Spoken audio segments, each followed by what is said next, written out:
Welcome back, everyone. This is again Damaris Ramos for Latina Role Models, and we have right here with us Luzs and Reyes. Luzs Reyes. It's such a pleasure to have you here, Luzs. We known each other. My son is 13, so probably Wow, 14, like 15 years yes. we known each other. Yes. Who is Luzs Reyes? Because you are an icon in the community. A lot of people know who's Luzs because you have different roles, and we're going to be talking about that. But tell me about your culture. My culture, Luzs Reyes was born in Brooklyn, New York. And I'm the second of 4 kids in the house. My sister Naomi, and then me and my brother David, and my brother Sam. We were born in Brooklyn, New York, and my father passed away when I was 2 years and 9 months. Wow. And then my mom decided to go back and move back to Puerto Rico with the 4 kids. And then when she moved to Puerto Rico, we were there. I was Puerto Rico for until I turned 18 years of age. What part of Puerto Rico? In Reyes, San Juan. So the metropolitan area. Awesome, beautiful area there. And then we moved into different areas while we will be living in Puerto Rico. And then after that, I have my daughter. I have a daughter who she's an adult now. And she has a son, Genesis. And then after that, I moved to Holyoke, Massachusetts.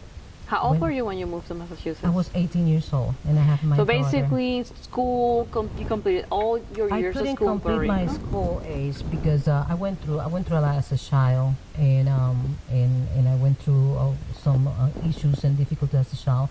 I grew up in a good family setting, but I was abused as a child. And as a child that I was abused, nobody knew what I was going through. But so I hide my lifestyle. I hide like having like a clown face, laughing. My family knew as the happy person, the happy child. I could go to a funeral and even cry because the person died if I knew the person. But we had a little crowd that we can laugh and make joke about whatever was going on. But nobody knew what was going inside the little child there. And then I have my daughter when I was very young. I was only 16 years of age when I have my daughter. So when I moved to Massachusetts, I had to run. I was running away because I went through domestic violence at that time. And, at an early age? Yes, at early age I went through domestic violence. So I decided to move to United States. And my brother David was here in Massachusetts, in Holyoke. So I moved there with my brother, and then And before you move in there, I would like to take a step back again. Okay. Because both of us, we come from social services background. And I would like to stop here and, what would be your recommendation, for young women out there going through abuse, domestic violence? Difficult when you don't know nothing except the abuse that you're going through. And when you're going through abuse as a child, and then you fear everyone, and then you fear, but you trust. Yeah, you're supposed to trust the adults that are in your surrounding, your loved one that's supposed to take care of you, but they don't know what's going on, or someone that is the one that is supposed to be taking care of you is the one that are perpetrating the abuse. Where you go? Who you gonna go to that you can say, this is going on, this is happening, and religion have a lot to do with it. When religion is different than relationship, and that's what I have today with God. I have a relationship than what I used to have a religion at that time that I couldn't understand a lot of stuff. So I had a lady my early age that her name is Maria Ortiz. That was the missionary that I grew up in church, and she had a dream. One day she had a dream that I was going through some problems, and she saw that I was going through the abuse, and she approached me. And when she approached me, How old were you? I was 9. I was when I went through the abuse since 5, 6, 7. I was around 13, almost 14, when she had the dream. And when she talked to me about it, I was able to open up and let her know what was going on. And then she approached my mom, and then she talked to my mom at that time. And then I was able to let her know what happened. And then after that I was able to open up. My mom didn't know how to handle it. And my mom she passed away 16 years ago. As a matter of fact, December 27 is going to be 16 years ago. But she is the woman, if you ask me who's my role model, my mom. Why? She is my number one. Still, even though she's not present, but my sister Naomi, she has a lot of my mom. My daughter has a lot of my mom. I have a lot of her. My nieces and nephews, they have a lot because of what she did. At that time, she didn't know how to handle it because we were not taught about the topic, about that. I'm talking about a It's a woman taboo. Yeah, it was a taboo. I'm talking about a woman that today is 57 years old. So when she was 5, when she was 6, 7, nobody would talk about it because it was so, it was a taboo. No, you can talk about this. You will not take nobody to jail. You will not take daddy or brother or sister or either someone from the church to jail because of this. No, no, keep it quiet. And this is going to go away. You're going to grow up. You're going to get married. You're going to have your own kids. And you're going to be able to take care of your kids and nothing's going to happen. Let me ask you something. So basically, if young women are looking our show tonight, you basically let them know that sometimes the people that we trust the most sometimes are the ones that we have to keep an eye on. Yes. Usually when a child is being sexually abused, sexually molested, or is being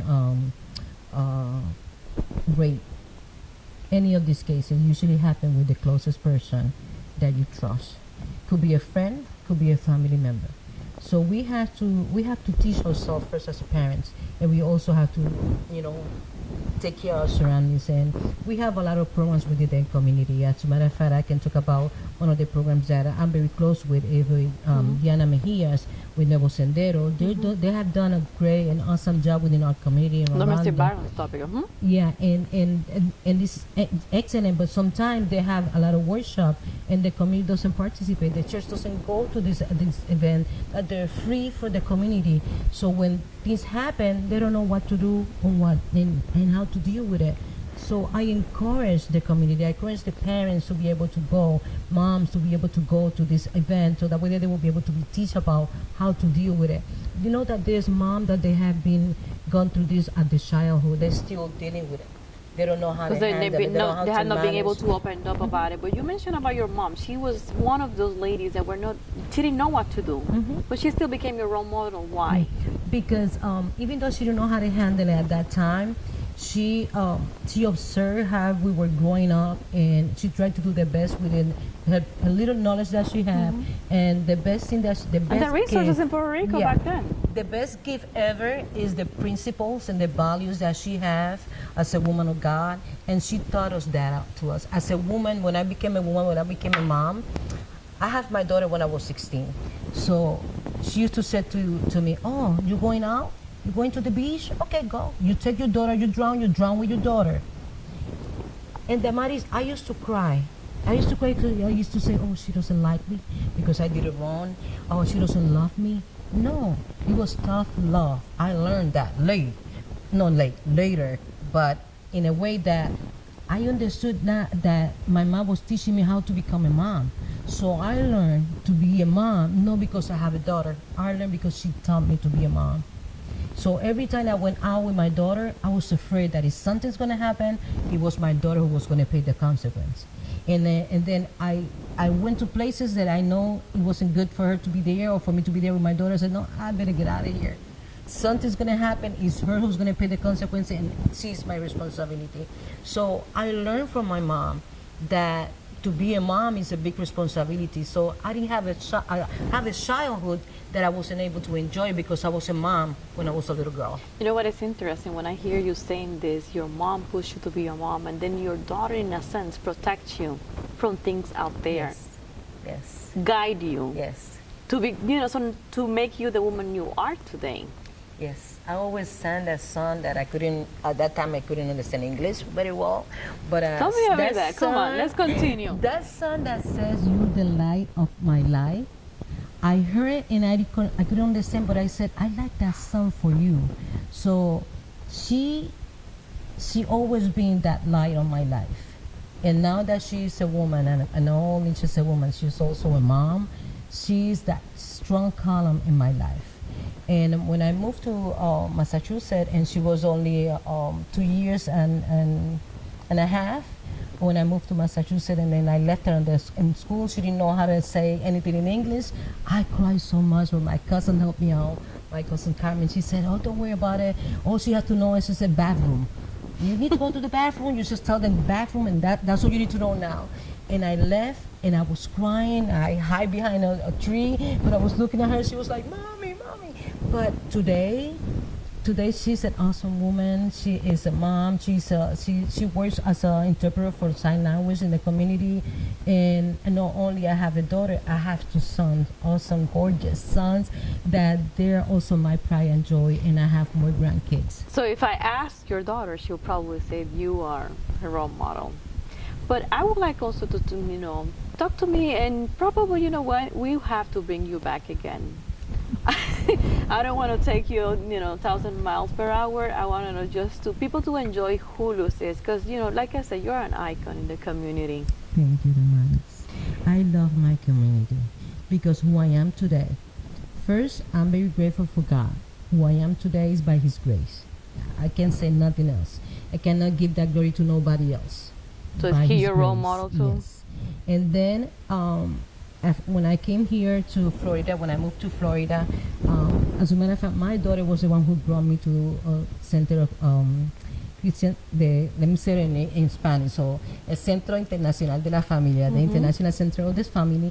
That's the church that I've been in for the last 22 years. And it was my daughter who brought me back to the Lord. Because I did, went out and I did fail my kids in a time, because when you trust on yourself, you're gonna fail. What is your role in that church? Tell me a little bit more. My role in that church, I've been there for 22 years, and for 2 years, between the 2011 and 2013, at that time, my husband and I were able to pastor a church in Apopka. It was a mission for 2 years, and it was an awesome time that we were able to pastor that church. And since I've been in that church, I've been able to grow. One thing that I'm so grateful is that I learned what is identity, because I told you what I went through as a child. So when a child go through abuse and all these things, and they don't have someone to be able to hold on to as a mentor and be able to get out of it, they don't have identity. But when I came to our church, to the Centro, I was able to know who I am, what kind of woman I am in Him. No matter what I have went through, no matter that my identity was, there were steps on my identity, but today, who I am, I know who I am. Nobody can take that away from me. And our vision is to be able to restore, to edify, and to restore the people. And so that's what happened with Luzs in the Centro. So when we look at you for this show, it's a summary. And I want you to talk a little bit about your daily job. Go ahead. My daily job is to be able to talk about especially HIV. Okay. And, with the health department. With the health department, that I'm very grateful for the last 10 years. I'll be able to work at the health department. I work on the Area 7, which what we do is prevention, education, case management, and everything that has to do with Luzs, it has been a pleasure to have you here. Good night.